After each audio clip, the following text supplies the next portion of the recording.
வாசிக்க எடுத்துக்கொண்ட வேதப்பாடம் மத்தேயு எழுதின நிருபம் 2ஆம் அதிகாரம் 1 தொடங்கி 10 முடிய. மத்தேயு 2ஆம் அதிகாரம் 1 தொடங்கி 10 முடிய.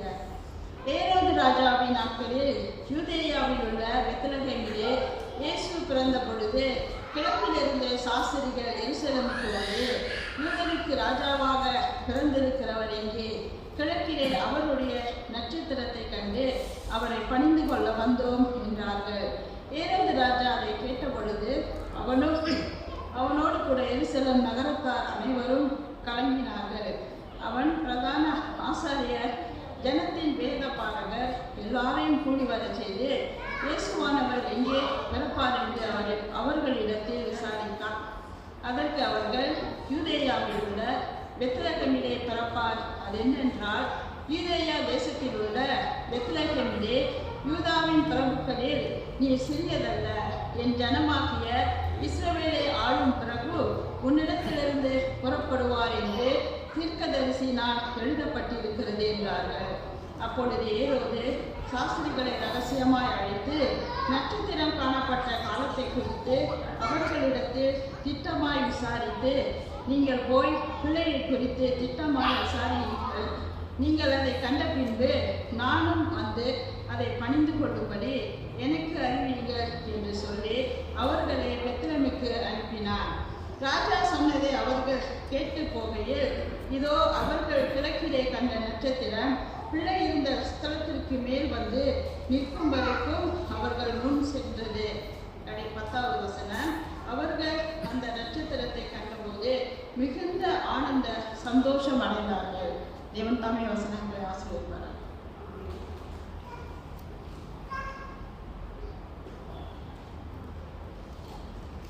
Today's scripture reading is taken from book of Matthew chapter 2 verses 1 to 10. Matthew chapter 2 verses 1 to 10. After Jesus was born in Bethlehem, Judea, during the time of King Herod, Mary from the east came to Jerusalem and asked, "Where is the one who has been born King of the Jews? We saw his star in the east and have come to worship him." When King Herod heard this, he was disturbed, and all Jerusalem with him.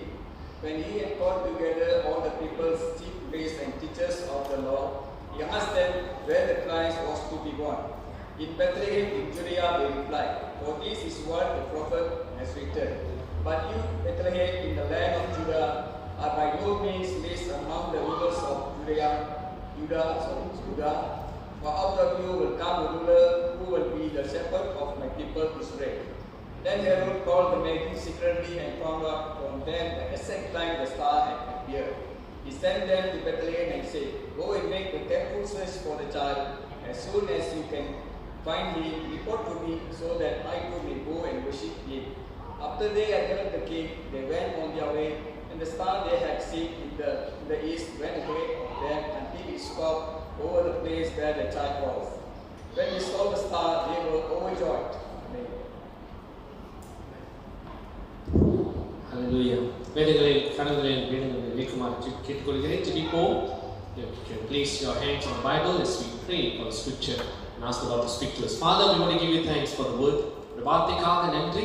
இந்த வார்த்தை எங்களிடத்தில் பேசணும், இந்த வார்த்தை எங்களுக்கு இடை பெறணும், இந்த வார்த்தை எங்கள் இருதயத்தை உடைக்கணும், இந்த வார்த்தை எங்களுடைய சிந்தனைக்குள் பிரவேசிக்கணும். சத்தியத்தை அறிவீர்கள், சத்தியம் உங்களை விடுதலையாக்கும் என்று சொல்ற வாக்கு தத்தம் இயேசுவின் நாமத்தில் நிறைவேறணும். அதுக்கு கர்த்தர் எங்களுக்கு துணை நிற்கும்படி நாங்கள் ஜெபிக்கிறோம். ஆண்டவராகிய தேவன் பரிசுத்தமாய் நடத்தும், பரிசுத்தமாய் பலப்படுத்தும்படி உங்களுடைய சமூகத்துக்குள் ஏறெடுக்கிறோம். ஆசீர்வாதத்தையும் தகப்படி எல்லாவற்றையும் ஒப்பு கொடுத்து இரட்சகரும் மீட்பருமாகிய இயேசு கிறிஸ்துவின் பரிசுத்த நாமத்தில் நன்றியோடு ஒப்பு கொடுக்கிறோம். நல்ல தகப்படி. ஆமென். தேசதாமர்கள், please be seated. Let us hear the word of the Lord for this wonderful evening. இந்த மதியான வேளையிலே கர்த்தருடைய செய்தியை கேட்பதற்கு நாம் அவருடைய சமூகத்துக்குள் வந்திருக்கிறோம். கர்த்தர் கர்த்தருடைய வார்த்தையை நம் இடத்துல வல்லமையாக பேசுவார் என்பதை நான் விசுவாசிக்கிறேன். The Lord speaks to us in various ways of His word. சரிங்களா? நீங்கள் இந்த சத்தியத்தை நன்றாக வாசித்து பார்த்தீர்கள் என்றால், இந்த சுவிசேஷமானது பல இடங்களில, பல தேசங்களில, உலகம் எல்லை வரைக்கும் கடந்து செல்லுகிறதாக இருக்கிறது. ஆனா இந்த சுவிசேஷத்தை நீங்க நல்லா யோசிச்சு பாருங்க. நீங்க நிறைய பேர் பிறப்பிலே கிறிஸ்தவர்களாக இருப்பீங்க, சில பேர் வந்து பாதியிலே ஆண்டவரை தேவனை ஏற்றுக்கொண்டவர்களாக இருப்பீங்க. ஆனா இருப்பினும் எவ்வளவு அதிகமான வருஷம் வருஷம் நம்ம சத்தியத்தை கேட்கிறோம். ஆனா வருஷம் வருஷம் இந்த சுவிசேஷத்தை கேட்கும் பொழுது அது வெவ்வேறாக வித்தியாசமான முறையில பிரசங்கிக்கவும் படுகிறது. அதே நேரத்துல வெவ்வேறான முறையில வித்தியாசமான முறையில ஆண்டவர் ஆவியான மூலமாக உங்களோடு பேசுகிறவராக இருக்கிறார். அப்ப நீங்க கேட்கலாம், பாஸ்டர் ஆண்டவர் ஆவியான மூலமாக நம்மோடு பேசுகிறார். ஆமா, ஆவியானவர் நம்முடைய ஆவியோடு இணையும் பொழுது ஆண்டவர் அங்கே ஒரு உரையாடலை வைக்கிறார். You know, when the Holy Spirit connects with the Spirit within us and that communication begins. Now this is what it is. இந்த நாளில் பிரியமானவர்களே, வருகிற நம்முடைய கிறிஸ்துமஸ் நாள் வரைக்கும் நாம் இந்த புதிய தொடர்ச்சியான செய்தியை கேட்கவிருக்கிறோம். என்ன தொடர்ச்சியான செய்தி? இந்த கிறிஸ்துமஸ் தினத்தின் அன்று இந்த செய்திகள் பிரசங்கிக்கப்படுகிறது. ரொம்ப சீக்கிரமா பிரசங்கிச்சிட்டீங்களா பாஸ்டர்? இல்லை, நம்ம இன்னைக்கு ஒவ்வொரு கதாபாத்திரமும் வருகிற வாரங்களில் ஒரு கதாபாத்திரங்கள் இந்த சுவிசேஷத்தில் அடங்கி இருக்கிறதை நாம் பார்க்க போகிறோம். அந்த சுவிசேஷத்தில் அடங்கி இருக்கிற முக்கிய கதாபாத்திரங்களை பார்த்துவிட்டு அதன் மூலமாக ஆண்டவர் நம்மோடு என்ன பேச போகிறார். What all the Lord will speak to us through the characters in this wonderful wonderful series of Christmas preaching, because the Lord speaks to us. இன்னைக்கு அநேக நேரத்துல கிறிஸ்மஸ் என்று சொல்லும் பொழுது கிறிஸ்துவை குறித்து அதிகமாய் பேசுகிறது உண்டு. அது தவறில்லை, அதுதான் முக்கியம். இயேசு கிறிஸ்து பற்றி தான் அதிகமாக பேசப்படணும். ஆனா இயேசு கிறிஸ்து பிறப்பதற்கு முன்பாக இந்த தேவ தூதர்கள் அநேக இடத்துல சென்று சத்தியத்தை சொல்றாங்க. சத்தியத்தை சொல்றாங்கன்னா என்ன அர்த்தம் தெரியுமாங்க? அவருடைய வருகையை அவர்கள் அறிமுகப்படுத்துகிறார்கள். They begin to introduce the coming of Jesus Christ to all of them. Now we need to understand, the people in the Old Testament was as anticipating for the Messiah to come. பழைய ஏற்பாடுல இந்த ஜனங்கள் காலம் காலமாக இயேசு கிறிஸ்துவின் வருகை குறித்து என்ன செய்கிறார்களா பார்க்கிறாங்க. ஒரே மாதிரி தான். சிம்பிளா சொல்றேன், நல்லா கேளுங்க. நம்ம எல்லாம் எதுக்காக காத்திருக்கிறோம் சொல்லுங்க, சத்தமா சொல்லுங்க. ஆண்டவருடைய வருகைக்காக. அம்மாவா இல்லையா? நம்மளுடைய அப்பா அம்மா எதுக்காக காத்திருந்தாங்க சொல்லுங்க? ஆண்டவருடைய வருகைக்காக. அப்ப இவங்க தாத்தா பாட்டி எதுக்காக காத்திருந்தாங்க? ஆண்டவருடைய வருகைக்காக. நம்மளுடைய பிள்ளைகள் என்னது காத்திருப்பாங்க? ஆண்டவர் வருகிற வரைக்கும் வருகைக்கு. அதே மாதிரி தான் பழைய ஏற்பாடுல துன்புறுத்தப்படுகிற ஜனங்கள் தேவனுடைய மகிமை கண்டவுடனும் ஆண்டவர் ஏசாயா தீர்க்கதரிசி மூலமாகவும் சகரியா தீர்க்கதரிசிகள் மூலமாகவும் இயேசு ஒருவர் வரப்போகிறார், அதாவது இயேசு என்று சொல்வதை பார்க்கிலும் ஒரு பாடகன் வரப்போகிறார், நமக்காக பாடுபட போகிறார், நமக்காக மரிக்க போகிறார், நம்ம பாவத்தை சுமந்து தீர்க்கிற தேவாட்டுக்குட்டி ஒருவர் வரப்போகிறார், நமக்காக எல்லா காரியம் செய்ய போகிறார் என்று சொல்லுகிற தீர்க்க தரிசன உரைகளை கேட்டவர்கள் காலம் காலமாக ஒவ்வொரு ஜெனரேஷன், அதாவது தலைமுறைகள், ஒவ்வொரு தலைமுறைகளும் சன்னதிகளும் என்ன நினைக்கிறாங்க? இந்த இயேசுவின் வருகை குறித்து காத்திருக்கிறார்கள். நல்லா கவனிங்க. பழைய ஏற்பாட்டுக்கும் புதிய ஏற்பாட்டுக்கும் ஆராய்ச்சியின் மூலமாக பார்க்கிற ஒரு சில காரியங்கள் வேத ஆராய்ச்சியாளர்கள் யூதர்கள் அது மூலமாக அறிந்து கொண்டதுன்னா ஏறக்குறைய 400 வருடங்கள் அமைதியான நிலைமை. எப்போதும் நான் சொல்லுவேன், 400 years of silence. ஆண்டவராகிய தேவன் யாருக்கும் பேசல, யாருக்கும் இடைப்படல. அந்த 400 வருஷத்துல, அது 400 வருஷம், அதுக்கு முன்னால பழைய ஏற்பாடு தான் நடந்துச்சுல, அதெல்லாம் சோத்தீங்கன்னா பல வருஷங்கள், பல 100 வருஷங்கள் ஜனங்கள் இயேசுவின் வருகைக்காக என்ன செய்றாங்க? காத்திருக்கிறாங்க. இந்த காத்திருக்கிறதுல ஒரு காரணம், நன்மை இருக்குது, கெட்டது இருக்கு. என்ன தெரியுமா? காத்திருக்கிறவர்கள் கண்டார்கள் என்றால் விசுவாசிப்பார்கள், நம்புவார்கள். ஒரு சில பேர் காத்திருப்பாங்க, கடைசி வரைக்கும் காத்திருப்பாங்க, ஆனா பக்கத்துல இருக்கிறத பார்க்க மாட்டாங்க. ஒண்ணா. மூன்றாவது, காத்திருக்கிறவர்கள் காத்துக்கொண்டே எதையெல்லாமே என்ன செய்வாங்க? கண்ட காரியத்தை நம்பிக்கிட்டு காத்திருப்பாங்க. இதுதான் இது இடையில எனக்கு ஒரு கால் வந்துச்சு. சீனா தேசத்துல இருந்து ஒருத்தவங்க வந்து மலேசியா தேசத்துல வந்து ஒருத்தவங்க, அது ஒரு கல்ட் பிராக்டிசஸ், கல்ட்னு சொல்லுவாங்க. அதாவது கிறிஸ்துவ வேதத்தின் அடிப்படையில் அப்பாற்பட்ட காரியம், தவறான காரியம். இவர்கள் எனக்கு தொலைபேசி மூலியமாக தொடர்பு கொண்டு சொன்னாங்க, பாஸ்டர் நீங்க வரணும், உங்களுக்கு ஃப்ரீ காஸ்ட் கொடுக்குறோம், இது செய்யணும், அதை செய்யணும். எனக்கு ஒன்றும் இல்லை, டிஎஸ்சியில் எல்லா பாஸ்டர்ஸும் இது அருமையான காரியம் காரியம் என்னன்னா, டிஏசி பாஸ்டர்ஸ் நம்பர் யார் கொடுத்தாங்க எனக்கு தெரியல அவங்ககிட்ட. ஆனா அவங்களோட கான்டாக்ட் நம்பர் இருக்கு. அடிச்சு என் பேரை சொல்றாங்க. என் பேரை சொல்லி நான் எங்க இருக்கிறேன்னு சொல்றாங்க. என்னோட அப்பாயின்மெண்ட் எங்க இருக்குது? அலோஸ்தா மக்களுக்கு மட்டும் தான் தெரியும், டிஏசியில் இருக்கிறது மட்டும் தான் தெரியும். ஆனா அவங்க சைனால இருந்து வந்து சொல்றாங்க, நான் அலோஸ்தா திருச்சபையில ஊழியர் செய்யறேன்னு சொல்றாங்க. அந்த அளவுக்கு டீட்டெயிலா தெரிஞ்சு வச்சிருக்கவங்க, I don't know how they got information. ஆனா அவங்க சொல்றாங்க. அப்ப என்னன்னு சொல்லி விசாரிக்கும் பொழுது அப்பதான் தெரிஞ்சிச்சு. அவங்க சொல்றாங்க, எங்களுடைய சேர்மேனோட கதையை கேளுங்க, எங்க சேர்மேன் சொல்றது இந்த கேளுங்க சொல்லும் பொழுது என்ன ஆச்சுருவாங்க, அவரை குறித்து கொஞ்சம் போய் வாசிக்க ஆரம்பிச்சேன். என்னத்தான் சொல்றாங்க. கடைசியில் அவர் சொன்னார், இயேசு கிறிஸ்து வரப்போகிறான்னு சொல்றாங்கல்ல, அது இரண்டாம் வருகைக்குரிய காரியங்கள், அது எல்லாமே உண்மை, அது நடந்து விட்டது, ஆண்டவர் அனுப்புகிற அந்த மேசையா அவர் தான் சொல்லிட்டு அவர் ஒரு புரட்சியை ஆரம்பிச்சு உட்கார்ந்துருக்காரு. அதுல பெஸ்ட் பார்ட் என்னன்னா, என்கிட்ட பேசுறவங்க ஒரு சகோதரி, கிறிஸ்துக்குள்ள இருக்கிற சகோதரி. அவங்க சொல்றாங்க, நானும் நம்பல பாஸ்டர், ஆனா இன்னைக்கு என் கண்கள் திறக்கப்பட்டுச்சு, நான் விசுவாசித்து நம்புறேன், அவங்க தான் முசையா என்ற ஒரு காரியம். அருமையா இருக்கு. எப்படி இருக்கு? இதான் பிரச்சனை. ரொம்ப நாள் காத்திருந்து தவறா காத்திருந்தாக்கா தான் பிரச்சனை. காத்திருக்கலாம், ஆனா காத்திருக்கிறதுலயும் நம்மளுடைய வாழ்க்கை எப்படிதான் இருக்கணும்? உண்மையான மேசியா யார் என்று அறிந்து கொண்டு காத்திருக்கணும். வெள்ளம் போல சாத்தான் வந்தாலும் ஆவிதாமே கொடி பிடிப்பாரு, பாட்டு பாரு. ஆனா பிசாசானது வெள்ளம் போல வர தெரியும். இந்த மாதிரி நம்ம அறியாம இருந்தோம், என்ன நடக்கும்? இப்படிதான் நடக்கும். நம்பிக்கிட்டு உட்காந்து. சரி, ஏன் இதை நான் சொல்றேன்? நல்லா கவனிங்க. வேதத்தின் அடிப்படையாக நாம் பார்க்கும் பொழுது இன்றைக்கு நாம் பார்க்க போகிற ஒரு கதாபாத்திரம் ஏரோது ராஜா. ஏரோது ராஜாவின் கதாபாத்திரம்.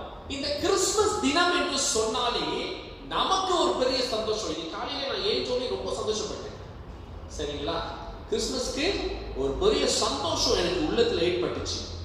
நான் தனியா இருக்கும் பொழுது, எப்படி சொல்லுவாங்கன்னா, தனியா பேச்சுலரா இருக்கும் பொழுது, திருமணம் ஆகாமல் இருக்கும் பொழுது, வேலைனா ஒன்றும் செய்யாமல் இருக்கும் போது என்ன நடக்கணும்? கிறிஸ்துமஸ் எனக்கு ரொம்ப ஆசை. ஏன் ஆசை? கிறிஸ்துமஸ்க்கு தான் புது சட்டை கிடைக்கும், புது சுவர் கிடைக்கும், புது சாப்பாடு கிடைக்கும், பிரசன்ட் கிடைக்கும், ஆம்பா கிடைக்கும், முறுக்கு கிடைக்கும், அச்சு முறுக்கு கிடைக்கும். 1க்கு 10 15 வீடு சொந்தக்காரங்க திறப்பாங்க. எல்லா வீட்டுக்கு நல்லா முறுக்கு சாப்பிடலாம். ஆட்டரிச்சி கிடைக்கும், எல்லாம் கிடைக்கும். கொடுக்க மாட்டோம், கிடைக்கும். வாங்குறதா ரொம்ப வேலை. ரொம்ப இல்லையா? எனக்கு ரொம்ப சந்தோஷம். ஆனா திருமணம் ஆன பிறகு கிடைக்காது. கொடுக்கணும், எடுத்து கொடுக்கணும். ஆமா இல்லையா? பிளான் சுட துக்கா, போஸ்ட்பெய்ட் பிளான் வந்து துக்கா பண்ணிடும். வாங்குற நாள் முடிச்சியா, இதுக்கப்புறம் நீ கொடுக்குற சொல்லிட்டு நம்ம கொடுக்க ஆரம்பிக்கும். கொடுக்க ஆரம்பிக்கும் போது தான் தெரியும் நம்ம அப்பா அவ்வளவு கொடுத்தாரு. இன்னைக்கு யோசிச்சிருப்போம், அம்மாவா இல்லையா? ஆனாலும் இது வாங்குறதுலயும் கொடுக்கறதுலயும் ஒரு சந்தோஷம் இருக்கு. என்ன சந்தோஷத்தை இருப்பாங்க? ஆண்டவர் வாங்கும் பொழுது கொடுக்கிற அந்த சந்தோஷத்தை, கொடுக்கும் பொழுதும் அந்த பிரயாசத்தை தருகிறார். அதுதான் சந்தோஷம். அல்லேலூயா. இப்ப ஆண்டவர் வந்து வாங்குறதுக்கு மட்டும் நம்மளை வைக்கலைங்க, கொடுக்கறதுக்கும் நம்மளை உருவாக்கி இருக்காரு. கிறிஸ்துவர்கள் அதுதான். இன்னைக்கு உலகத்துல நீங்க எத்தனையோ பேர்ட்டு போய் காசு கட்டிங்கன்னா உடனே கொடுக்க மாட்டாங்க. சொன்னாங்க ஏமாத்தி காசு வாங்கினாலும் கிறிஸ்துவ கொடுப்போங்க, வாங்கிடலாம். இதை வந்து நான் மட்டும் சொல்லலைங்க. ஐ மீன் பிச்சைக்காரன் சொல்லக்கூடாது. அந்த மாதிரி ஆட்களை நான் ஒரு இடத்துல இருக்கும்போது ஒருத்தர் அப்படிதான் சொன்னார். அது ஆட்டைக்கிட்ட கொடுக்க மாட்டாங்க, சேர்ச்சி போய் கேட்டாலாம் கொடுத்துருவாங்க. நல்லதுங்க, நல்ல பேர் வாங்கியிருக்கோம், சந்தோஷமான காலம். கிறிஸ்துமஸ் தினத்துல இந்த வருகிற சந்தோஷம் இருக்குது பாத்தீங்களா? இது என்னைக்குமே அளவுக்கு அதிகமாக இருக்கிற சந்தோஷம். அந்த கிறிஸ்துமஸ் எல்லா ஆராதனைகளை பார்க்கிறோம். இந்த கிறிஸ்துமஸ் காலையில நம்ம ஆயத்தம் பண்ற அந்த ஆயத்தம் இருக்குது. அந்த சாரி புதுசா கட்டின சாரி, புதுசா அயன் பண்ற சட்டை, வாவ்! அந்த டைம்ல தான் பேர பையங்க வருவாங்க. ஆமா இல்லையா? அது ஒரு சந்தோஷம். பிள்ளைங்க வருவாங்க, அது ஒரு சந்தோஷம். அப்பா அம்மா கூட இருப்பாங்க, அது ஒரு சந்தோஷம். முடிஞ்சோடனே நம்ம எங்க போவோம், பாலைக்கு போவோம், இதெல்லாம் ஒரு சந்தோஷம். ஆனா கிறிஸ்துமஸ் பிடிக்காதவங்களும் நிறைய பேர் இருக்கிறாங்க. கிறிஸ்தவர்கள் இருக்க மாட்டாங்க நிச்சயமா. இப்ப கமர்ஷியல் வேர்ல்ட் வருவோங்க. கமர்ஷியல் வேர்ல்ட்னா உலகத்துல நடக்கிற காரியம். எத்தனை பேருக்கு இந்த திட்டத்துல போடுமா? அடுத்த ஸ்லைட் போங்க. இந்த படத்தை பார்த்துருக்கீங்களா? தி கிரின்ச். இந்த படம் பார்த்தீங்களா? ரொம்ப நல்லா வருவீங்க. இது ஒரு இங்கிலீஷ் படம்.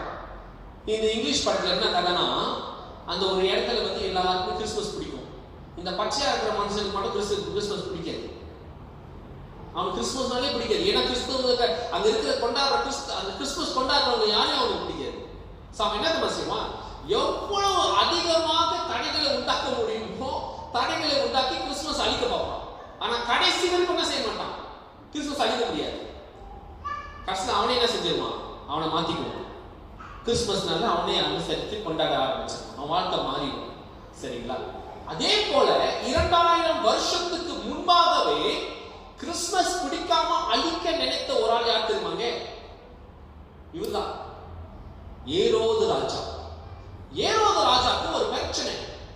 ராஜா வந்து இன்னைக்கு ஏரோது ராஜா குறித்து பார்க்கிறோம்னா மார்க்க கொஞ்சம் காரியத்தை கவனிக்கலாம். ஏரோது ராஜா நம்ம வேதத்துல பார்த்தோம்னா ஏரோது ராஜா என்று சொன்னாலே நம்ம அநேக காரியங்கள் நம்ம சிந்தனைக்கு வரும். சரிங்களா? இப்ப நம்ம வேதத்தின் அடிப்படையாக நம்ம கேட்டோம்னா யார் இந்த ஏரோது ராஜா, வேதத்துல எத்தனை ஏரோதுகள் இருக்கிறார்கள் என்று ஒரு சின்ன பைபிள் குவிஸ் வெச்சோம்னா எத்தனை பேர் இருக்கிறாங்க? நான் சொல்ல முடியும். சொல்றவங்களுக்கு ராஜா வாசையா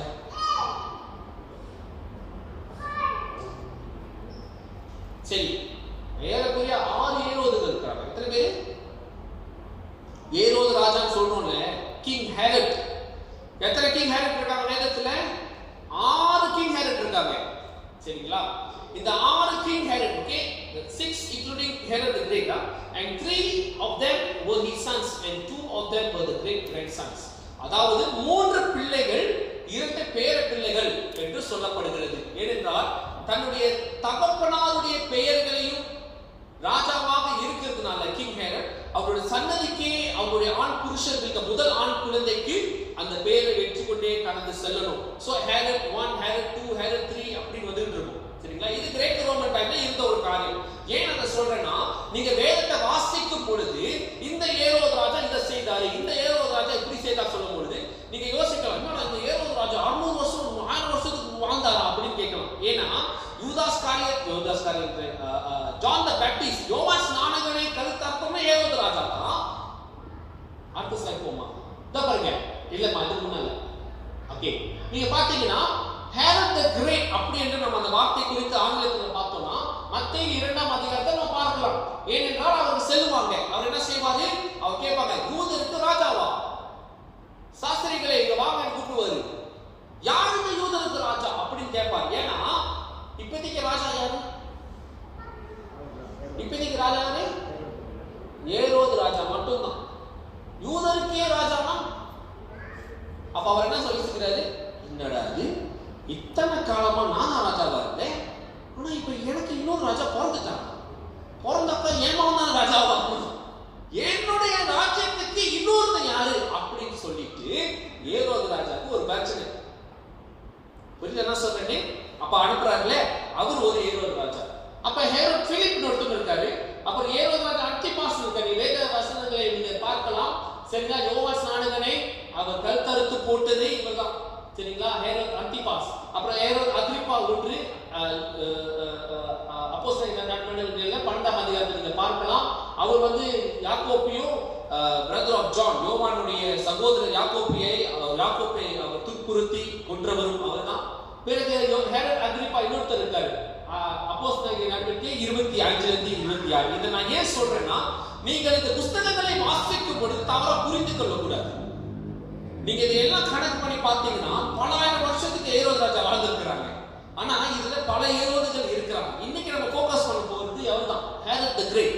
அதாவது இந்த ஏரோது ராஜா கிறிஸ்துவை பிறப்பை தடுத்து நிறுத்துவதற்கும் கிறிஸ்துவின் குழந்தை என்ற குழந்தை இயேசு கிறிஸ்து இருக்கிறால குழந்தையா பிறக்கும் பொழுது அவரை குழந்தையிலே கழுத்தறுத்து போட்டு கொள்ள வேண்டும் என்ற ஒரு தீவிரமான கொலைகாரனாக எண்ணத்தை வைத்து வகை தேடிய ஒரு ராஜா என்றால் அது ஏரோது ராஜா. நன்றாக புரிஞ்சு கொள்ளுங்க. ஏன் நீங்க ஏரோது ராஜா நான் பார்க்க போறோம். நம்ம ஏரோது ராஜா பார்க்கும் பொழுதுங்க நமக்கு எல்லாருக்குமே ஏரோது ராஜா குறித்து பேசினாலே அவன் கெட்டவன் பயங்கரமானவன் தான் தெரியும். அவன் உண்மையில ஒரு வில்லன். இந்த கதாபாத்திரத்தில் அவர் வில்லன் தான். ஆனா நீங்க நல்லா கவனிக்கணும், அவர் ஏன் ஹெரோட் தி கிரேட் என்று பெயர் கொண்டவராய் இருக்கிறார். ஒரு மாபெரும் பெயர் கொண்ட ஒரு மனுஷன். இப்பொழுது எசேக்கியேல் என்று என் பேர் இருக்குதா, என் பாஸ்டர் என் பேர் எசேக்கியேல் என் பேர். அப்ப இதுக்கு என்ன அர்த்தம்? எல்லா பேருக்கும் ஒரு அர்த்தம் இருக்குங்க. என்ன அர்த்தம்? கர்த்தருடைய வல்லமை, சரிங்களா? God strengthens என்ற அர்த்தம். அதே மாதிரி உங்க பேருக்கு எல்லாத்துக்குமே ஒரு அர்த்தம் இருக்குது பேர். அதே மாதிரி ஏரோது ராஜா அவருடைய பேருக்கு ஒரு அர்த்தத்தை வச்சிருக்காரு. ஹெரோத் தி கிரேட். ஏன் தெரியுமாங்க? அந்த காலத்துல பழைய ஏற்பாடுல இது போடுமா அந்த ஸ்லைட, ஆரம்ப காலத்துல ஜனங்கள் இந்த இடத்துல தான் என்ன செஞ்சாங்க? ஆண்டவரை ஆராதிச்சாங்க. ஆசரிப்பு கூடாரம். சொல்லுங்க, ஆசரிப்பு கூடாரம். புரியுது தானே? ஆசரிப்பு கூடாரம் தெரியுமா? இதுதான் ஆசரிப்பு கூடாரம். அந்த காலத்துல ஆண்டவர் எகிப்து தேசத்திலிருந்து இஸ்ரவேல் ஜனங்களை வெளியேற பண்ணி பாலும் தேனும் ஓடுகிற தேசத்துக்கு அவர் அனுப்ப வேண்டும். The promised land. ஆண்டவர் எடுத்துக்கொண்டு செல்வதற்கு பிரயாணங்கள் எடுக்கும் பொழுது தேவச்சனமே 40 ஆண்டுகள் வனாந்தரத்தில் இருக்கும் பொழுது ஆண்டவரை ஆராதிப்பதற்கு ஒரு ஸ்தலம் இருக்க வேண்டும் என்றால் பழைய ஏற்பாடிலே முதன்மையாக உருவாக்கப்பட்ட ஸ்தலம் ஆசரிப்பு கூடாரம். புரியுதா? இப்ப நல்லா கவனிங்க, உங்களுக்கு புரியும். ஆசரிப்பு கூடாரம் அதாவது இப்படிதான் இருக்கணும். சுற்றி பார்த்தீங்கன்னா டென்ட் போட்டிருக்கிறாங்கல்ல, 12 கோத்திரங்களும் யாக்கோபின் பிள்ளைகளாக இருக்கிற 12 கோத்திரங்களும் அந்த இடத்துல ஜர்னி பண்ணுவாங்க. கோத்திரங்கள் ஒன்று சேரக்கூடாது, கோத்திரங்கள் சம்பவம் பண்ணி நடக்கக்கூடாது. நீங்க லேட்டர் பஸ்ல பார்த்தீங்கன்னா உங்களுக்கு தெரியும். அதே நேரத்தில் கடந்து செல்லணும்.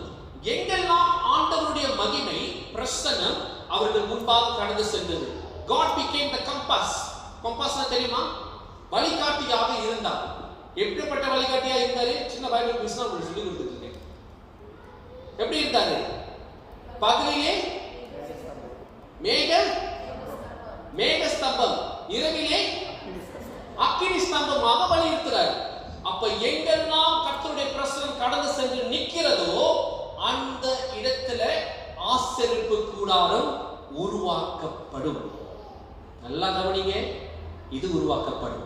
அப்பொழுது ஆசரிப்பு கூடாரத்துல என்ன இருக்கு உங்களுக்கு எல்லாத்துக்கும் தெரியும். 3 பாகங்கள் இருக்கிறது. வெளியே ஆராதிக்கிற ஒரு பாகம் இருக்கிறது, உள்ள பரிசுத்த ஸ்தலம் இருக்கிறது, மேலே இருக்கிறது என்னது? மகா பரிசுத்த ஸ்தலம். Very good. அப்ப இந்த 3 பாகங்களும் தான் வச்சுதான் இன்னைக்கு என்ன செய்யறாங்க? ஆலயத்தை கட்டுறாங்க. நீங்க உட்கார்ந்து இருக்கிறது பரிசுத்த ஸ்தலம், நான் நிற்கிறது மகா பரிசுத்த ஸ்தலம் அப்படின்னு சொல்லிட்டு அந்த கான்செப்ட் தான் கட்டுறாங்க. ஆனா இப்ப வந்து மகா பரிசுத்த ஸ்தலம் அதெல்லாம் ஒண்ணும் இல்லை. ஆண்டவர் திரை கிழித்து எல்லாரும் இணைக்கப்படலாம் என்று சொல்லுகிற ஒரு இடம். சரி, நான் ஏன் காட்டுறேன், நீங்க எல்லாம் கவனிக்கணும். பழைய ஏற்பாடுல ஆண்டவர் பாலும் தேனும் ஓடுற தேசத்துக்கு கொண்டு போய் சேர்த்த உடனே அங்கே ஆண்டவரை ஆராதிப்பதற்கு ஒரு ஆலயம் கட்டப்படுகிறது. இப்படிதான் இருக்கும். ராத்திரியில சாலமோன் ராஜா, தாவீது ராஜா என்ன செய்கிறாரு? கட்டணும்னு ஆசைப்படுறாரு, கட்ட முடியல. சாலமோன் ராஜா மூலமாக ஆண்டு கட்ட ஆரம்பிக்கிறாரு. இந்த ஆலயம் கற்களினால் உருவாக்கப்பட்ட ஒரு பில்டிங். ஆனாலும் ஆண்டவருடைய ஸ்தலம், என்னாகமம் புத்தகத்தை வாசிச்சீங்கன்னா ஆண்டவருடைய ஸ்தலம் அந்த இடத்துல மேகத்தை போல சூழ்ந்திருந்து இடத்தை எடுத்துக்கொண்டதுனால அவர் என்ன சொல்லுகிறார்? சாலமோன் கை முழங்கால் படியிட்டு கைகளை விரித்து செபித்து சொல்லுகிறார், ஆண்டவரே உங்களுடைய ஸ்தலம், இந்த இடத்தை ஒரு ஸ்தலமாக தெரிந்து கொள்ளுங்க. அப்ப ஆண்டவர் சொல்றாரு, மேகம் போல உள்ள இறங்கி வந்து அந்த இடத்தை அப்படியே மேகத்தை போல சூழ்ந்துட்டான். சூழ்ந்துட்டு சொன்னா சாலமோன், சாலமோன் இந்த இடத்தை நீ எனக்கு தெரிந்து கொண்டபடினால நான் என் ஸ்தலமாக தெரிந்து கொள்ளுகிறேன்.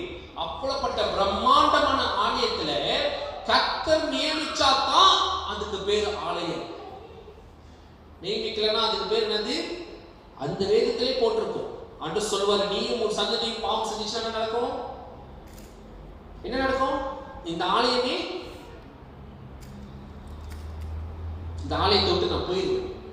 என்னோட பிரசனம் கடந்து சென்றுச்சுன்னா வெளியே போறவங்க பார்த்து சொல்லுவாங்க, இவ்வளவு பிரம்மாண்டமான ஆலயத்தை கட்டி கடவுள் இல்லையே அப்படின்னு சொல்லி அசட்டை பண்ணுவாங்க. அதே மாதிரி என்ன நடந்துச்சு?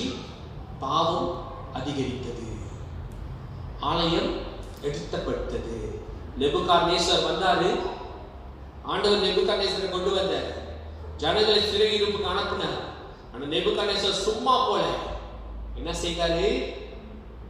ஆலயத்தில் இருக்கிற எல்லாத்தையும் திருடிட்டு போனாரு. கடைசியில் ஆலயத்தை உடைச்சாரு. கடைசியில அலங்கத்தையும் சுட்டு எரிச்சாரு. எல்லாம் நடந்து முடிஞ்சு சுக்குநூறா போச்சுங்க ஆலயம். யார் கட்டினது? சாலமோன் கட்டினது. அப்புறம் உங்களுக்கு தெரியும், ஆண்டவர் எஸ்ராவை அனுப்பினாரு. செருபாபேல் ராஜாவின் காலத்திலே அனுப்பி ஆலயத்தை கட்டினாரு. நெகமியா வந்தாரு, அலங்கத்தை கட்டினாரு. மீண்டுமாக ஆராதனை எழுப்பினது. ஆண்டவரை ஆராதிக்க ஆரம்பிக்கிறாங்க. திரும்பி பாவம் அதிகரிக்கிறது. ஏரோது ராஜா கட்டின ஆலயத்தை எப்படி நம்ம கட்டினாரா? இந்த ஆலயத்தை நெகமியா காலத்துல இதுதான் வந்துட்டு the magnificent temple by King Herod. நல்லா யோசிச்சு பாருங்க. அவர் ஏன் தெரியுமா கிங் ஹெரோட்னு சொன்னாங்க? அந்த காலத்து என்ஜினியர் அவர் தாங்க, டிசைனர். ஆலயத்தை எப்படி கட்டியிருக்காரு இவரும் படத்துல தான். நீங்க நெகமியா எருசலேம் போனீங்கன்னா நீங்க பார்க்கலாம். அது கொஞ்சம் இருக்குல்ல, கொஞ்சம் இருக்குல்ல. அதான் ஆண்டு உடஞ்சி எல்லாம் கட்டில உடஞ்சி போட்டு சொல்லிட்டாரு. நான் உடஞ்சி போயிடுச்சு. ஆனால் ஒரு சில ஆலயம் ஒன்று இருக்குது. ஆண்டு பாருங்க, இது இவ்வளவு பிரம்மாண்டமான நிலைமையில கட்டினதே ஏரோது ராஜா தான். அதனால தான் அவர் பேர் என்ன தெரியுமாங்க? கிங் ஹெரோட் தி கிரேட். ஏன்னா அவரை மாதிரி மிஞ்சினவர் யாருமே இல்லை. இரண்டு காரியங்கள் இவர் வாழ்க்கை குறித்து பார்க்கும் பொழுது வேதத்துல நாம் பார்க்கிறோம். முதல் காரியம் எழுதி கொள்ளுங்க, போடுமா?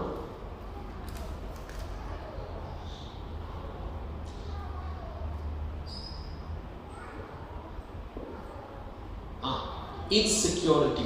ஆங்கிலத்துல இது பேரு இன்செக்யூரிட்டி. தமிழ்ல வந்து பாதுகாப்பற்ற நிலைமை. சொல்லுங்க, பாதுகாப்பற்ற. சொல்லுங்க, பாதுகாப்பற்ற நிலைமை. பாதுகாப்பற்ற நிலைமை என்ன தெரியுமாங்க? இன்செக்யூரிட்டி என்ன தெரியுமாங்க? சிம்பிளா நீங்க புரிஞ்சுக்கிற மாதிரியும் நான் புரிஞ்சுக்கிற மாதிரியும் நான் சொல்றேன். நம்மளை குறித்து இன்னொருத்தவங்க என்ன பேசிடுவாங்கன்னு சொல்லி நம்மள தலையை பிச்சுக்கிட்டு உட்காந்து பார்த்துருவாங்க. அதான் இன்செக்யூரிட்டி. புரியுதா? நமக்கும் அந்த நபருக்கும் சம்மதம் இருக்காது. ஆனா அந்த நபர் என்னை பத்தி தான் பேசியிருப்பாங்கன்னு சொல்லி நினைச்சு கொண்டு இருக்கீங்க தெரியுமா? அதான் இன்செக்யூரிட்டி. உங்களுக்கு புரியுதா என்ன சொல்றேன்னு? நம்ம வெளியே போறோம்னா ஒரு பாதுகாப்பற்ற நிலைமையில வாழ்ந்து கொண்டு இருக்கிறோம். யாரோ எங்கேயோ வெடிக்குதுன்னா ஐயோ நம்ம ஊர்ல பிடிச்சிடும் அப்படின்னு சொல்றோம்ல, அதுதான் இன்செக்யூரிட்டி. ஏரோது ராஜாக்கு அது ஒரு பிரச்சனை. யூதனுக்கு ராஜா பிறந்திருக்கிறார், எங்கே பிறந்திருக்கிறார் சொல்லி வான சாஸ்திரிகள் கூப்பிடுறாரு, எல்லாரும் கூப்பிட்டு கேட்கிறாரு. யூதனுக்கு ராஜா சொல்றாரு, தனியா கூட்டிட்டு போய் சைட்ல கேட்பாரா, யூதனுக்கு ராஜா பிறந்திருக்கிற எங்கே? அவங்க எல்லாம் படுத்து சொல்லுவாங்க, மேலே பார்த்து சொல்லுவாங்க, யூதியாவிலே பெத்லகேமிலே பிறப்பார். யூதியா பெத்லகேமிலே பிறப்பார். அவங்க சொன்னா உடனே கிளம்புங்கலாம் போயிட்டாங்க, எல்லாத்தையும் அடிச்சு போடுங்க. ஒரு ராஜா தான் இருக்கும், அந்த ராஜா நானா தான் இருக்கணும் அப்படின்னு சொல்லிட்டு இயேசு கிறிஸ்து அடித்து போடணும்னு சொல்லிட்டு முடிவெடுத்து ஆள் அனுப்புறாரு. நல்லா கவனிங்க, யூதருக்கு ராஜா யூதேயாவுக்கு ராஜா பிறந்திருக்கிறவர் எங்கே, யூதருக்கு ராஜாவாக பிறந்திருக்கிறவர் எங்கேன்னு கேட்கும் பொழுது ஏரோது ராஜா ஏன் பிரச்சனை? It's very insecure. அவருடைய நிலைமை பாதுகாப்பாற்ற நிலைமை ஆயிடுச்சு. ஐயோ, என்னோட ராஜ்யத்துக்கு இன்னொரு ஆள் வராங்களாம், பிறந்து வந்துட்டானா. இது வைஸ்மேன் சொல்றாங்க, வேத பாரம்பரியம் சொல்றாங்க. எல்லாம் திறந்து பார்க்கும்போது எல்லாமே கரெக்டா இருக்குது, அவர் எல்லாத்தையும் காமிக்கிறது. ஒருத்தர் பிறக்கிறாங்க, ஆனா யார் அது, யாரோட பிள்ளை? அந்த காலத்து இந்த காலத்து மாதிரி இந்த மாதிரி ஃபேஸ்புக் தண்ணி பார்த்துடலாம் பாருங்க. அந்த காலத்துல ஃபேஸ்புக்னா ஒண்ணுமே இல்லை, ஐசியூல ஒண்ணுமே இல்லை பாருங்க. அதனால எப்படி தெரியாது. சோ போய் கழுவணும், ஒண்ணு அலசணும். அம்மா இல்லையா? நல்லா கவனிங்க. இன்னைக்கு நம்மளுடைய வாழ்க்கை ஏறக்குறைய பாதுகாப்பற்ற நிலைமை மாதிரி தான் இருக்குது. யூதது ஏரோது ராஜா மாதிரி. யார் மாதிரி? ஆமா, வேதம் சொல்லுகிறது அவருடைய இருதயம் எப்படி இருந்துச்சாங்க. வாசிங்க மத்தேயு 2:2-3. பாதுகாப்பற்ற நிலைமைனா அதுக்கு அர்த்த வார்த்தை 2-3 வாசிப்போம். மத்தேயு 2.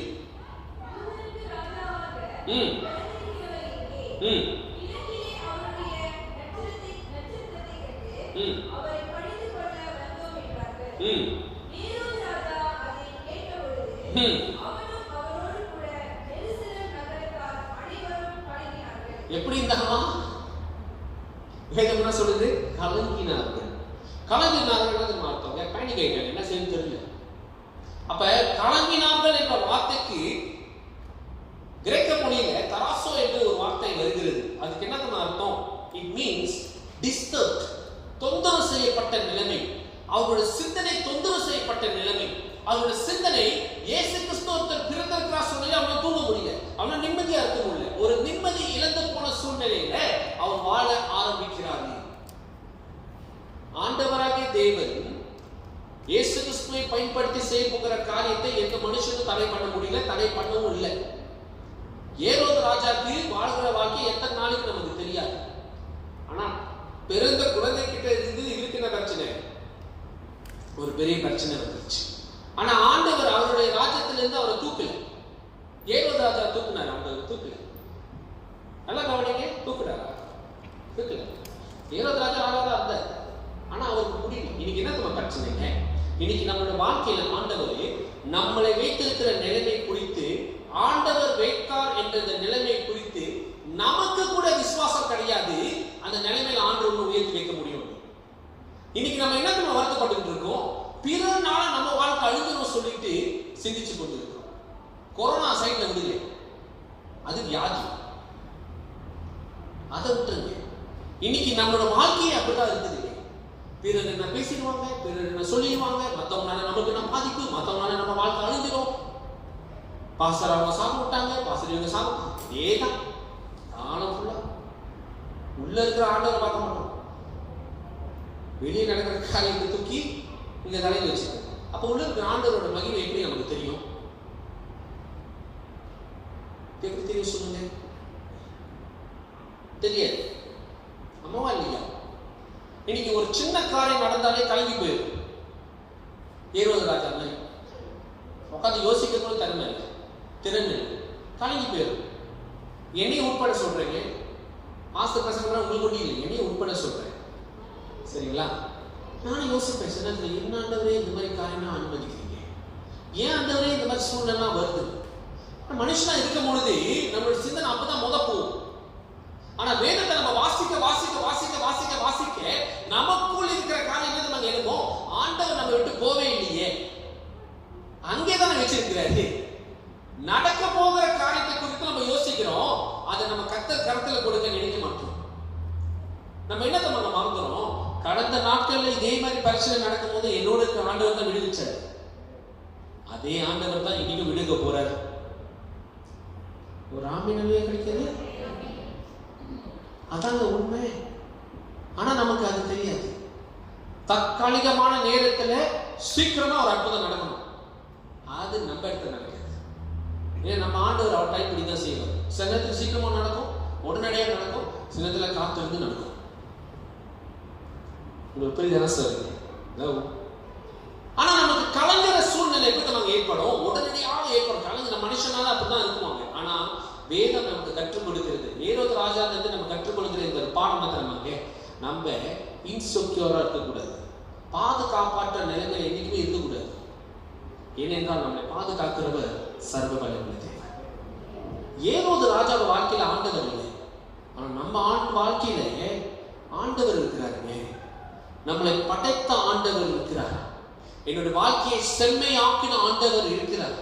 என் வாழ்க்கையில இதுவரை நடத்தி இனிமேலும் நடத்துகிற ஆண்டவர் இருக்கிறார். கலங்கக்கூடாது. மனுஷன் 1000 காரியம் சொல்லலாம், சுற்றி இருக்கிறவங்க எத்தனையோ காரியத்தை நமக்காக எதிராக வைத்து கண்ணிகளாக வைக்கலாம், போராட்டங்களாக வைக்கலாம், உபத்திரவமா கூட வைக்கிறாங்க. அதெல்லாம் ஆண்டோட பாதத்தில் வைத்து தாண்டி போக கத்துக்கணும். We don't need to prove who we are to people. They must know who we are worshiping today. That's important. இன்னைக்கு மனுஷர்கிட்ட போயிட்டு நான் எவ்வளவு சிறந்தவன் என்று காண்பிக்கிறோம். ஏரோது ராஜா தான் காட்டினாரு. அவரை போல ராஜா அந்த நேரத்தில் அவங்க யாருமே இல்லைங்க. அவர் உருவாக்கின ஆலயமே அவரை குறித்து தான் பேசும் தவிர அங்க வாசம் பண்ற ஆண்டவரை குறித்து பேசாரு. இன்னைக்கு நம்மளோட வாழ்க்கை அப்படிதான் இருக்கு. அவர் எப்படி இல்லைண்ணா அப்படின்னா பேசுறது தாங்க முடிச்சு.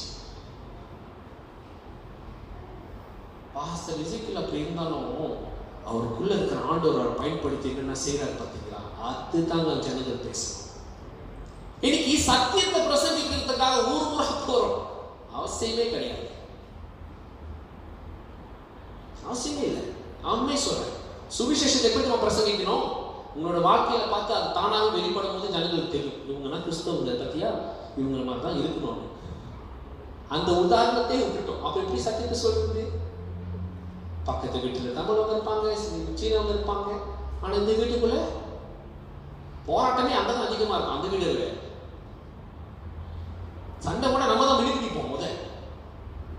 அப்போ எப்படி சுவிசேஷம் வரும் வெளியே? மாற்றம் இந்த முத வரணுங்க. அப்ப ஏரோது ராஜா போல நம்ம இருக்கவே கூடாது, பாதுகாப்பாற்ற நிலைமையில். இரண்டாவது காரியம் என்ன தெரியுமா நடந்துச்சு ஏரோது ராஜாக்கு? ஆமா, பெருமை, pride. இந்த பெருமை என்ற ஒரு காரியம் வேதத்திலே மிக மிக மிக மிக அருவருப்பான காரியம். அமவாலியா ஏரோது ராஜா பார்த்தீங்கன்னா யூதேயா தேசத்துக்கே ராஜாவாக இருந்தார்.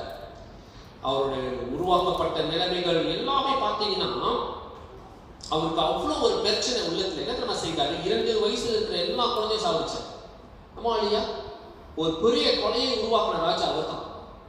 ஆங்கிலத்தில் மசக்கர்னு சொல்லுவாங்க, அதாவது கொடுங்கொலை. 2 வயது ஏற்குரிய என் மாமன் மாதிரி இருப்பார். என் மாமன் பேஷா பாராசி மாமன் 2 வயசு. ஆமாவா? அந்த 2 குழந்தைகளை ஏரோது ராஜா அந்த காலத்துல என்ன சொன்னாரு? கருத்தறுத்து போட்டுருங்க எல்லாம் அப்படிங்க. ஏன்னா அவருக்கு சிந்தனை என்னன்னா, அந்த கூட்டத்துல இயேசுன்னு ஒருத்தன் இருப்பான், அவன் மறைக்கிறாங்க. அதனால தேடி கண்டுபிடிக்கிறத விட சிந்தாமா முடிச்சுலாம் சொல்லிட்டு எல்லாரும் சாப்பிட தன்னுடைய ராஜ்யத்துல இருந்து ஒரு பெருமை. மாணவர்களே, இந்த மதிக்கட்டதான ராஜாக்கு வந்து ஒரு காரியம் புரியல. என்ன புரியல தெரியுமா? இயேசு கிறிஸ்து இந்த உலகத்துக்கு வந்தது உலகத்தில ராஜாவாக இருப்பதற்கில்லைங்க, பரலோக ராஜ்யத்துக்கே ராஜாவாக இருக்கணும் தான் பரலோக ராஜ்யம் சிந்திக்கு. பரலோக ராஜ்யத்தின் சிந்தனை இயேசு கிறிஸ்து இந்த உலகத்துக்கு ராஜாவாக இருக்கணும், உலகத்துக்குள் ராஜாவாக இருக்கணும்னு இல்லை. ஹல்லேலூயா, ஹல்லேலூயா. ஆண்டவர் பாத்தீங்கன்னா 5000 பேருக்கு போஷிச்சாங்க. வேதத்துல இருக்கிற யோவான் புத்தகத்தை வாசிச்சீங்கன்னா இருக்கும், ஆண்டவர் இயேசு கிறிஸ்து 5000 பேருக்கு போஷிக்கிறாரு. 2 மீன்களும் 5 அப்பங்களும் வச்சு கொடுக்குற சாப்பாடு.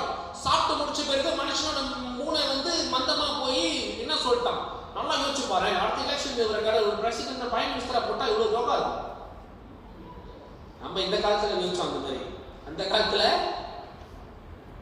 அதுதான் யோசிச்சாங்க. எனக்கு இயேசுவை வேதம் சொல்லுகிறது, அவரை ராஜாவாக்க வேண்டும் என்று அவர்களுக்குள்ளே பேசிக் கொண்டார்கள். இயேசு கிறிஸ்து அதை கேட்ட உடனே ரெடியா போயிட்டாங்க.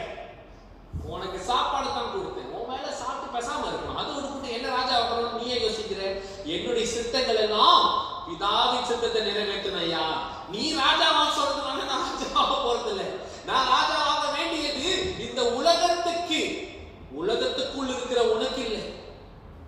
உன் நாட்டை வழிநடத்துறதுக்காக ராஜா வரணும் இல்லை, உலகத்தை ஆட்சி புரிகிற சர்வ வல்லமையுள்ள ராஜாதி ராஜா.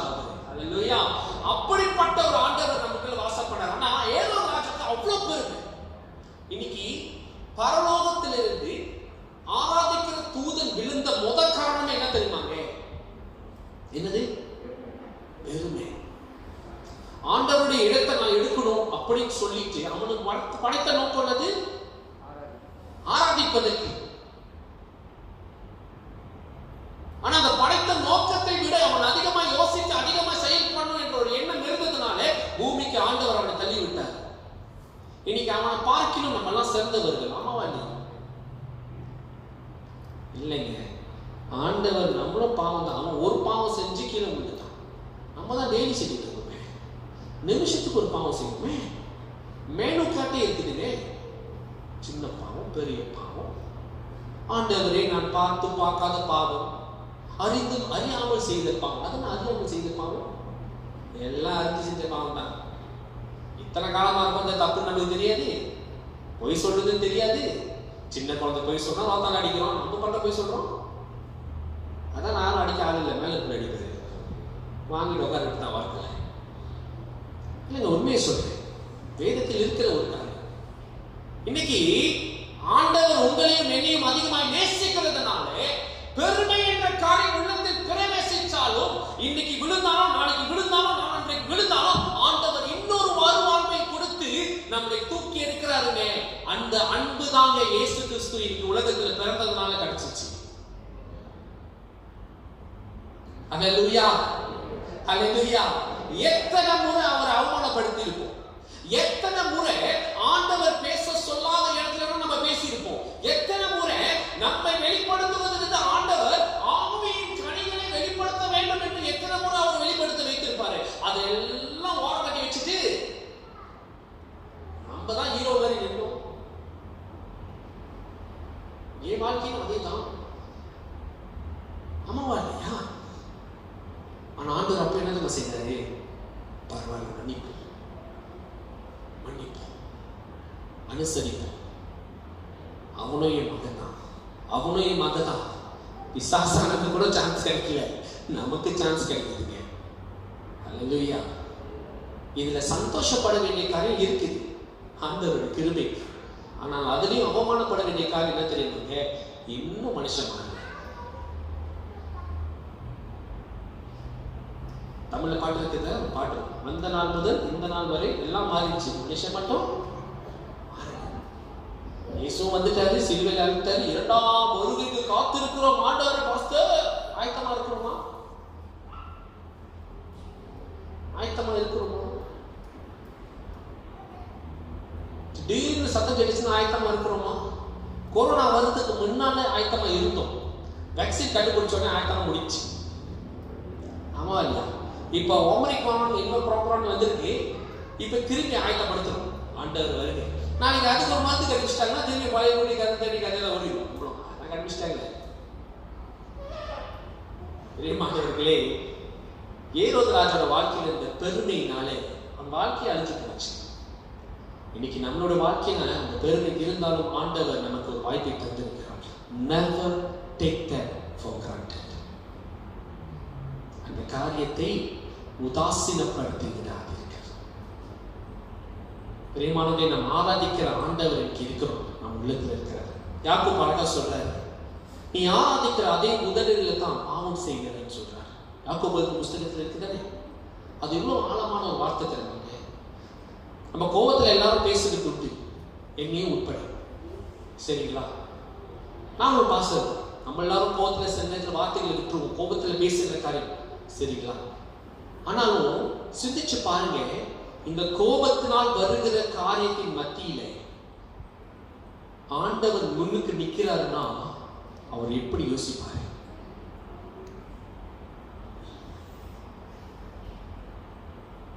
யோசிச்சு பாருங்க. இங்க கிறிஸ்து பிறந்துட்டாருன்னு சொல்லி நம்ம அனுசரித்து கொண்டாடுறோம். ஆனா அது கொண்டாடுறது காமர்ஷியலைஸ் ஆயிடுச்சு. காமர்ஷியலைஸ்னா ரொம்ப ஒரு சாதாரணமான காரியம் ஆயிடுச்சு. உங்களுக்கு புரியுதாங்க என்ன சொல்றேன்? ஆனா கிறிஸ்துவின் பிறப்பானதோ மனுஷனுடைய வாழ்க்கையிலே ஒரு பெரிய மாற்றத்தை ஏற்படுத்துவதற்காக ஆண்டவர் வருகிறார். ஆனா ஆண்டவர் அந்த மாற்றத்தை கற்றுக் கொடுத்து காண்பித்து அவர் கடந்து சென்று விட்டாரு. ஆனா மனுஷன் இன்னொன்னு செய்கிறான், தலைமுறை தலைமுறையாக அதே காரியத்தில் ஈடுபட்டு பாவத்தில் விழுந்து மாற்றம் அடையாமல் இருக்கிறோம். வருஷம் வருஷம் கிறிஸ்துமஸ்க்கு ஒரு மாற்றத்தை பேச்சு கொண்டு வருவோம், நியூ இயர்க்கு புது ஒப்பந்தத்தை கொண்டு வருவோம். அப்புறம் அப்படியே போவோம்.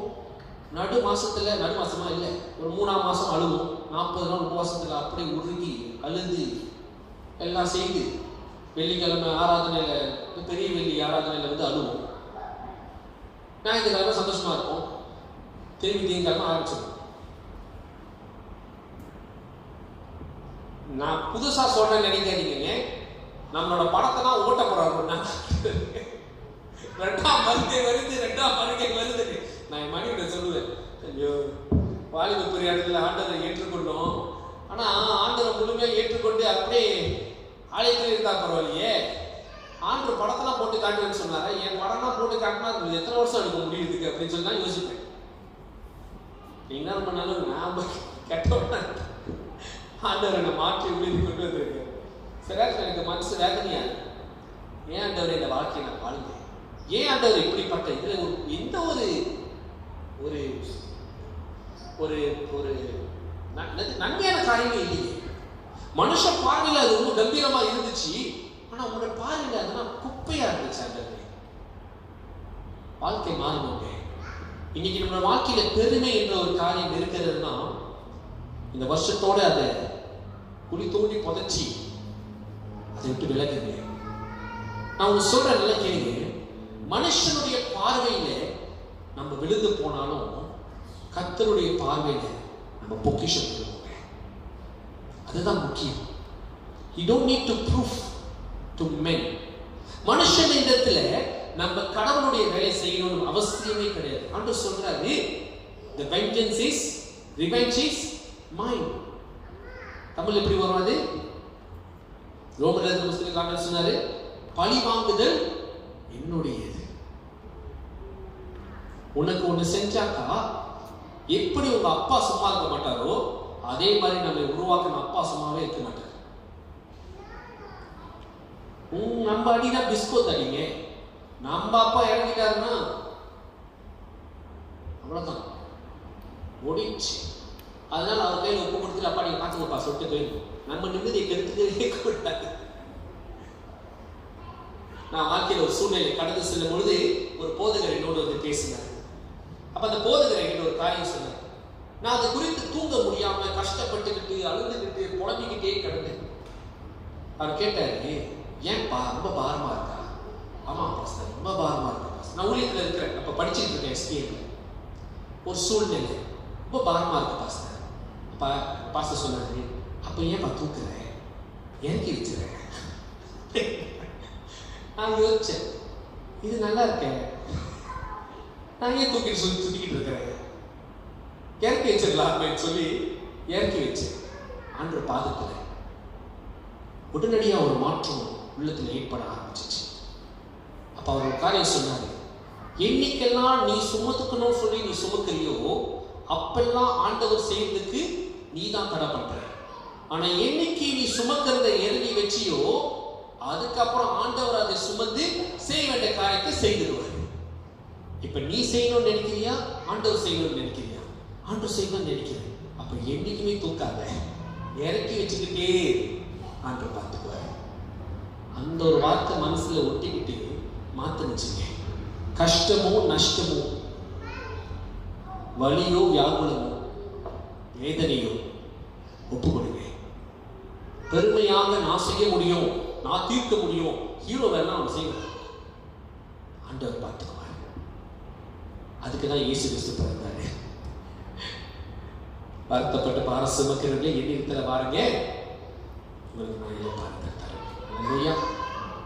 கட்டளை நோக்கி பார்ப்போம், ஜெபிப்போம். ஆண்டவரே உமக்கு ஸ்தோத்திரம், உமக்கு மகிமை உண்டாவதாக, உமக்கு கனம் உண்டாவதாக. உம்முடைய சத்தியத்தின் பிரகாரமாக கர்த்தர் தேவன் கிருபையாக இந்த மத்தியில் இருக்கும்படி நாங்கள் ஜெபிக்கிறோம். ஒரு புது உடன்படிக்கை, ஒரு புது காரியம் உங்கள் வாழ்க்கையில கர்த்தாவை இடைபெறத்தக்கதாக நாங்கள் ஜெபிக்கிறோம். ஒரு வார்த்தை மூலியமாக இங்கே சரிப்படுத்தும்படி நாங்கள் ஜெபிக்கிறோம். எல்லா துதிகர மகிமை ஒருவருக்கே நாங்கள் ஏறெடுக்கிறோம். கர்த்தாவே இயேசு கிறிஸ்துவின் பரிசுத்த நாமத்தில் உங்களுடைய வார்த்தையின் பிரகாரமாக எங்களை நடத்தும்படி ஜெபிக்கிறோம். நல்ல தகப்பனே, ஆமென். ஹல்லேலூயா. காணிக்கை பாடலை நாம் சேர்ந்து பாடுவோம். கர்த்தருக்கு காணிக்கை செலுத்துவோம். எல்லாருக்கும் தெரிந்தது போலதான் காணிக்கை பெட்டி மேல இருக்குது. ஒரு காணிக்கை தான் மேல இருக்கிறது. ஸோ இந்த பக்கம் வந்து முத்தையாய் தான் இருக்கிறாங்க. ஸோ நீங்க இந்த பக்கம் வந்து ஆரம்பித்திருங்க. நீங்க ஆரம்பிச்சத பிறகு அப்படி அந்த ரூம் முடிஞ்சோடனே பின்னால மனைவி வந்து போட்ட பிறகு தென் சகுந்தலாம் ஆரம்பிப்பாங்க. We don't start from behind, start from the front. வெளியே வந்து அப்படியே போட்டுட்டு இங்க இருக்கிறவங்க இப்படி காசு கொடுத்து இப்படி போய் திரும்பி உட்காந்துருக்க, இந்த பக்கம் இருக்கிறவங்க அப்படி திரும்பி அப்படி. ஓகே, யாரும் எழுதி நிற்போமா? என்ன சொல்ல ராய்ஸ் பாடுவோம். நம் தேவனை புது பாடல் பாடி பாடலை நாம் பாடுவோம். பாடுவோம் நம் தேவனை புது பாடல் பாடியே, பாடுவோம் நம் தேவனை புது பாடல் பாடியே. அவர் நல்லவர், நன்மை செய்பவர், செல்பவர்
ஜெபம் செய்வோம். ஆசீர்வாதம் பெற்றுக்கொள்வோம். கர்த்தாவே, இந்த நேரத்துக்காக நன்றி. நறுமையான நேரத்துக்காக சமூகத்துக்குள் ஒப்பு கொடுத்து ஜெபிக்கிறோம். கர்த்தருடைய மகிமை ஆண்டவரை மத்தியில பரிபூர்ணப்படுத்தவும் பரிபூர்ணமாக இடைபெறவும் கர்த்தாவை நாங்கள் ஜெபிக்கிறோம். ஈரோது ராஜாவின் வாழ்க்கையில நாங்கள் கற்றுக்கொண்ட காரியங்கள் மத்தியிலே எங்களும் அதை ஆண்டவரை நாங்கள் அதை பின்பற்றாதபடி இந்த வாழ்க்கையில அதை கற்றுக்கொண்டு வழிநடத்த கர்த்தர் திரும்ப தரும்படி ஜெபிக்கிறோம். ஆண்டவரே, உடைய பிரசன்னங்களை ஆளுகை செய்வதற்காக நன்றி. உங்கள் வாழ்க்கையில ஆண்டவரை பெரிய காரியங்களை செய்யத்தக்கதாக ஒப்பு கொடுக்கிறோம். இடைபெறும் வழி நடத்தும் ஆசீர்வதியும் இயேசு கிறிஸ்துவின் பரிசுத்த நாமத்தில நன்றியோடு ஜெபிக்கிறோம். நல்ல தகப்பனே, ஆமென். ஹல்லேலூயா. ஆசீர்வாதம் பெற்றுக்கொள்ளும். கர்த்தராகிய இயேசு கிறிஸ்துவின் கிருபையும் பிதாவாகிய தேவனுடைய அன்பும் பரிசுத்த ஆவியானவருடைய அந்யோன்ய ஐக்கியமும் அரவணைப்பும் சந்தோஷம், மகிழ்ச்சி, சமாதானம் உங்களோடும் குடும்பத்தாரோடும் இன்றும் என்றும் சதா காலங்களிலும் தொடர்ந்து